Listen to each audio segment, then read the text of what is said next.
Gracias por estar con nosotros en Visión Empresarial. Como dije anteriormente, Franklin Vázquez no estará con nosotros, pero hoy tenemos a Carlos Cuello con nosotros, que nos va a estar hablando sobre los temas más importantes de la semana. Hola Carlos, ¿cómo estás? Hola, ¿qué tal? ¿Cómo estás aquí en Rol de Emergente? Sí.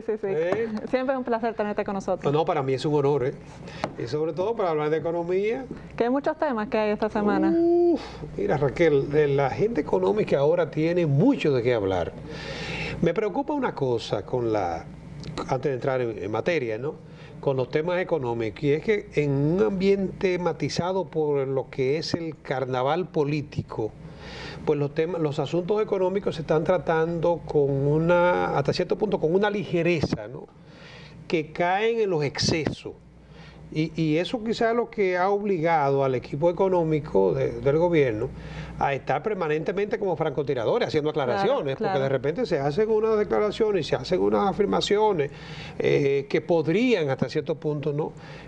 Porque la verdad es que ahora es que está empezando la campaña sucia realmente, ahora que cada uno se está... En la recta final. Todo el mundo se está en pánico. Claro. Y realmente todo el mundo está tratando de ver qué saca del otro para ganar más puntos a favor. Realmente nadie está seguro en estos momentos, ¿no? Entonces, pero el área más sensible de la economía es el sector financiero. Y he visto algunas declaraciones ahí que pueden llevar a los agentes económicos a tomar actitudes o decisiones que salgan, digamos, que puedan perjudicar la economía. Sí. Porque en política, bueno, yo no sé si es que se vale todo, ¿no? Pero se usan todas las armas. Yo pienso que por lo menos debe de haber un poco de ética, aunque dicen que en la política nunca puede haber ética, pero real y efectivamente pienso que deberíamos realmente concentrarnos en las cosas importantes de este país y en la mejoría de la sociedad en sí de este país, porque yo pienso que nos estamos interesando mucho por quién va a ganar las elecciones, no tanto por el qué va a hacer. Y va a haber país después de mayo. Exactamente, y no tanto por el qué va a hacer por el país, sino más bien está pensando cada quien por su lado. Claro. ¿Quién me interesa a mí que gane las elecciones para qué? Claro, y sobre todo, Raquel, que se está cuestionando, se está poniendo en tela de juicio toda información que está saliendo a la luz pública, todo. O sea, si una declaración, y esto no lo digo por los opositores de hoy, que pudieran haber sido los que están hoy en día arriba también, cualquier logro del país, porque en definitiva, cuando la economía registra logros, y hay algunos que están a la vista, ¿no? Claro. Crecimiento, control de inflación. Bueno, esa es otra cosa que vamos a tocar un poquito después, porque incluso el Banco Central dice una cosa, la Gallup dice otra, la gente dice otra, y más o menos llegar a un consenso ahí, porque nadie se pone de acuerdo, pero la verdad es que nosotros estamos viviendo... según el Banco Central, estamos viviendo en una época muy buena en cuanto a que ha sido mínima la inflación, pero a la hora de la verdad tú vas al súper y yo te digo, las últimas 2, 3, 4 semanas que he ido al supermercado, el incremento de precios se ve. Fíjate lo que yo veo en esto, y vamos a pasar a la inflación que tú te has referido. El Banco Central dio a conocer el porcentaje de inflación para el mes de febrero. Según las mediciones de los técnicos del Banco Central, la inflación de febrero es de 0.35. Previamente, la inflación del mes de enero había sido de 0.44. Los dos sumados dan una inflación acumulada para lo que va del año 2012, primer bimestre, de 0.79, o sea, menos del 1% para los primeros 2 meses. Eso, si lo comparamos con los primeros 2 meses del año pasado, que fue de 2.46, pues obviamente la diferencia es muy grande, era casi 5 veces mayor la del año pasado que la de este año. Pero si lo tomamos para los últimos 12 meses, lo que le llaman el último año, ¿no? Estamos hablando de una inflación de un 6%, anualizada, ¿no? Sí. Óyeme, lograr una inflación de esa magnitud, cuando nosotros sabemos que el año pasado, en los primeros 6 meses, el promedio de inflación iba prácticamente a un ritmo de un 1% mensual, y se habló incluso a mediados del año pasado de que podríamos terminar con 2 dígitos de inflación, naturalmente esto por el impacto de los precios de los combustibles. Claro. En este caso, los combustibles no es que han bajado, siguen por encima de los $100. Este viernes particularmente se anunció que va a subir más de 2 pesos. La gasolina sí estaría reajustándose en alrededor de 2 pesos. Exactamente, entonces eso tú sabes que independientemente de que el transporte público aquí no utilice en su mayoría el combustible, van a subir los pasajes, no utilizan gasolina sino gas propano. Pero todavía poco significativo, además recuérdate que el gobierno lo ha venido congelando discrecionalmente en los últimos tiempos y probablemente eso explica estos niveles de inflación. Claro, claro. O sea, eso, el hecho de que el gobierno ha mantenido, ha estado asumiéndolo, porque no es que no ha estado, el petróleo no ha estado subiendo, pero al estar subiendo el gobierno, pues eso garantiza más estabilidad de precio. Estados Unidos está predicando que puede llegar hasta $5 y $8 el galón dentro de Estados Unidos, que sabemos que si hacemos una relación, no la tenemos mucho porque estamos mucho más por encima de eso, pero a la hora de la verdad ellos están haciendo un presupuesto basándose en que puede llegar a $8. Mira, la incertidumbre que rodea los precios de los combustibles, tú sabes que tiene mucho que ver con lo que son los fenómenos geopolíticos. Sí, claro. Hay una situación que todo el mundo conoce, que es un polvorín, que es la situación de Irán, digamos, la preocupación de Israel, que Estados Unidos tiene que tenerlo prácticamente controlado, ¿no? Porque obviamente si Israel enfrenta a Irán, eso implica la entrada de Estados Unidos inmediatamente al panorama, ¿no? Pero otra cosa muy importante también es que también están en elecciones en Estados Unidos. O sea, en noviembre de este año hay elecciones y los republicanos quieren tumbar a Barack Obama.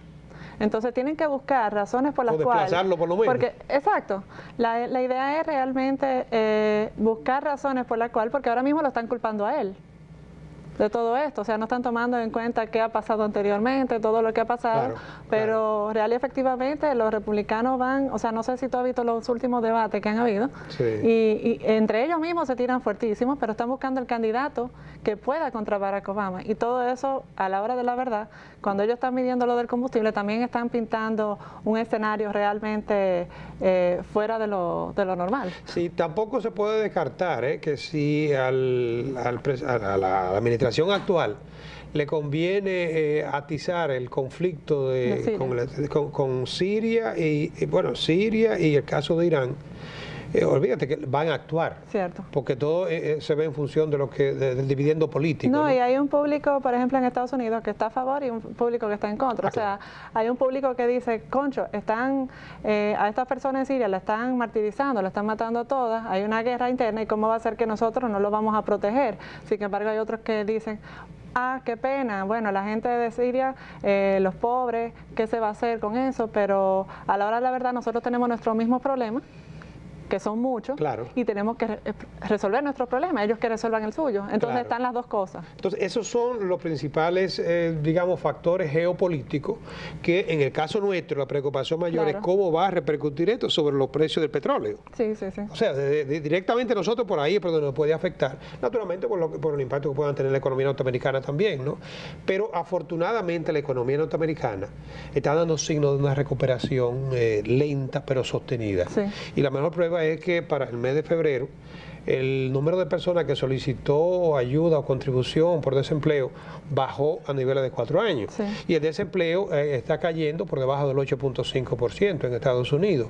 O sea que la recuperación de la economía norteamericana también explica lo que puede ser hasta cierto punto el dinamismo de la economía nuestra. Sí, una mejoría de nuestra economía. De las economías de la región. Claro. Toda América Latina, de hecho, tiene... Pero sabemos que en Europa siguen teniendo problemas graves. Y que también, aunque no se refleja tan directamente aquí, pero se refleja. Fíjate, paradójicamente, la recuperación norteamericana, no obstante la crisis europea, sobre todo de la eurozona, ¿no? Ha logrado hacerse sostenible. Porque olvídate que el desplome de Europa no va a ser indiferente a la economía norteamericana. Los mercados financieros están integrados, ¿no? Pero aparentemente la crisis europea, luego de la respuesta que hubo de dársele al problema de Grecia, parece que va a ser manejable. Preocupa todavía la situación de España, con un altísimo desempleo, los países los que están más altamente endeudados, las calificaciones recientemente de Standard & Poor's y de Moody's, pero aparentemente la crisis europea va a ir siendo manejada, está siendo manejada. Sí. Y aunque no se esperan, y ya las proyecciones del Fondo Monetario, no se esperaban grandes avances en materia de crecimiento de la economía, pero luce que el impacto de la caída, si es que hay una caída, o de crecimiento, si es que lo hay, muy moderado, va a permitir que la incidencia que pueda tener sobre la economía mundial como para producir un efecto contagio sea mínima. Sí. Entonces yo creo que todo parece indicar que la economía global va a seguir su proceso de recuperación y obviamente para la República Dominicana estas son ese tipo de noticias, porque un día leemos esa noticia, otro día nos encontramos con otras. Sí, eso es cierto. Porque eso es una de las cosas que hace más impredecible lo que es el panorama en el contexto de la economía mundial.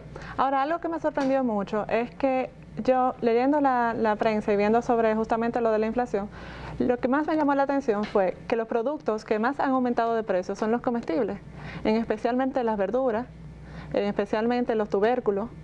Y realmente es sorprendente que justamente lo que producimos aquí es lo que más está subiendo de precio. ¿Por qué crees que se está dando ese Mira, caso? todo lo que nosotros producimos aquí tiene un componente importado. Claro. Combustible, sobre todo el transporte, que representa un componente alto. Pero a mí me llama la atención en el porcentaje de inflación la respuesta dada por la gente a la medición de percepción, porque una encuesta es una percepción, sí, una ¿no?, percepción del costo de la vida. En un tiempo Según definido Gallup, también, sí. Claro, Ajá, sí. según Gallup, el principal problema que la gente identifica, de toda una lista que se le dieron, incluyendo la corrupción, que aparece casi en el número 10, increíble. Por lo mismo que te dije en principio, que es que las personas no están tanto preocupadas por eso, sino más bien con que el gobierno que gane le dé beneficio propio a ellos. O sea, que están en sí, sigue siendo la misma corrupción. Lamentablemente. Entonces, realmente lo que queremos no es transparencia en sentido general. Realmente estamos buscando nuestro beneficio propio sin pensar en que sigue un futuro, en que hay un país luego del 16. O sea, es increíble. Yo me temo, y duele decirlo, que el candidato que tome como bandera la corrupción a lo mejor lo dejen solo, por lo que tú decías. Sí. Porque tenemos un Estado clientelista. Y es un asunto de desplazar uno para ponerle a lo mío. Claro. Entonces, es lamentable, pero el costo de la vida es lo que aparece como preocupación número uno. Sin embargo, cuando tú observas estas mediciones del Banco Central, tú dices, óyeme, pero ¿cómo se explica que para el último año la inflación es de apenas un 6%? Hubo reajuste salarial el año pasado de un 15, 17, si mal no recuerdo. Hubo reajuste en el salario mínimo y eso produce también, tú lo sabes, reajuste en lo que son los demás salarios. Claro. Entonces tú dices, ¿debería ser el costo de la vida realmente el principal problema? Y es que la medición del costo de la vida, o una variable para medir lo que es el nivel general del precio de la economía, es el índice de precio del consumidor. Sí. Pero la percepción no necesariamente se corresponde con la medición. No. Cuando a ti te preguntan, por ejemplo, ¿a usted le alcanza lo que gana? Oye, probablemente ni a ti ni a mí no alcanza. Es que a nadie, ¿Por Carlos. qué? A nadie. ¿Pero por qué? Es que, mira, hay una diferencia entre lo que es deseos y lo que son necesidades. Claro. Pero recuerde lo que uno aprende en economía, que las necesidades son ilimitadas. Claro. Entonces la gente se va involucrando y va requiriendo una serie de cosas y desea una serie de cosas y las facilidades que le dan para adquirirla le permiten adquirirla y, óyeme, no hay nivel de ingreso que le alcance. No, es que el mismo hecho, cuando te aumentan el sueldo, cualquier monto que tú tengas de sueldo, no te da. No, Ok, vamos a partir desde ahí. Te aumentan el sueldo y automáticamente tú haces planes con ese aumento de sueldo. Claro. Pero de igual manera no te da, porque nosotros estamos acostumbrados a vivir más arriba de nuestras necesidades. Pero ahí es donde yo voy. Fíjate cómo una noticia que refleja que la inflación, porque tú sabes que el Banco Central tiene como un objetivo, un nivel, definió una inflación. Sí. Y de hecho la política monetaria y todo lo que son las principales variables macroeconómicas están orientadas a lograr ese objetivo, que de mantener esta tendencia parecería que va en ese camino, porque ya tiene lo que es la meta, que es 5 6, entre 5 y 6, Sí. y ya ahora mismo está en 6, con los primeros 2 meses de O sea, este que año. cumplimos. O sea, hasta ahora. Sí. Y de no dispararse petróleo, podría ser, porque el petróleo es el elemento que más contribuye. Influye, claro. Pero hay otras variables también que influyen mucho en los precios, y es el tipo de cambio. Sí. Cuando se dispara este tipo de cambio, bueno, pues todos los precios se disparan. Claro. Y en este caso, el tipo de cambio también el Banco Central lo ha logrado mantener relativamente estable, incluso utilizando reservas, porque tiene, Claro. para poder apuntalarlo. Pero hay otro elemento que influye en lo que son los precios internos de la economía, los precios de la economía, la escasez. No ha habido escasez de productos agropecuarios, de cosas por el estilo. Entonces uno dice, pero ¿por qué los precios no es que estén subiendo desproporcionadamente? Pero algunos han subido, eso es cierto, ¿no? Ahora, lo que no cuadra es, cuando tú mides la percepción según la encuesta de Gallup, del costo de la vida, Sí. cuando se supone que lo que debe medir esta variable Debe ser es precisamente el costo de la vida, Sí. ¿no?